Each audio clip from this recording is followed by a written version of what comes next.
दुमका दिसम मांझी थान और जाहिर थान समिति मिरी हासा nyutum te FIR को जमा हाकादा। मिरी हासदा आतु पुरोटोला हिरोटोला जिला बाक्सा राज्य आसाम 2 एप्रिल 2021 तारीख रे मिरी हासदा यूट्यूब चैनल रे जिसुई बिरी एन सिंह को राकेता निये वीडियो को अपलोड लेदा। ओना वीडियो रे मारांग बुरु सैतान मेंते को अपमान नाकादिया।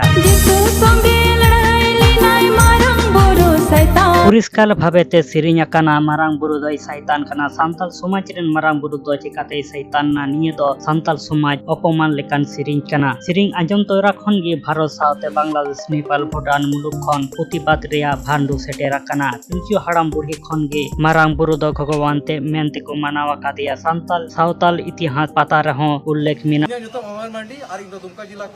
दुमका जिला रे साइबर सेल थे नोडे FIR दर्ज लिखी आगे दिसम में स्टार्ट करले ठीक दुमका से खन FIR को एम कादा सनम से खन गे मिरी हस्ता अडी चाप रे मेनाया सावते दिसम सावताल बोया ठेन मिड वीडियो क्लिप आते इकई खोज कना मेनखान ओना वीडियो क्लिप रे हो अडी गान भूल कथाय रोड का आ सिरिंग ऑल ले ओना इयते आइमा बिदिन बोया कुकु दुकेन ताबुना सांताल समाज रेन बिनिर हड़ मेनते कथाय रोड़ा का को नि अपमान दुमका खन बांकु मना बाताव दाड़िया कान खतिते तिहिन झारखंड दुमका जिला रे सदु कानू चौक रे मिरी हासदा पुतलकु रापादा। दुमका दिसम मांझी थान और जाहिर थान समिति मिरी हासदा nyutum te FIR को जमा हाकादा। दुमका रे अडी लगन माछागी मिरी हासदा ग्रेप्तार हुयो मा अपमान रेया कुड़ई सस्ती ᱧᱟᱢ मा।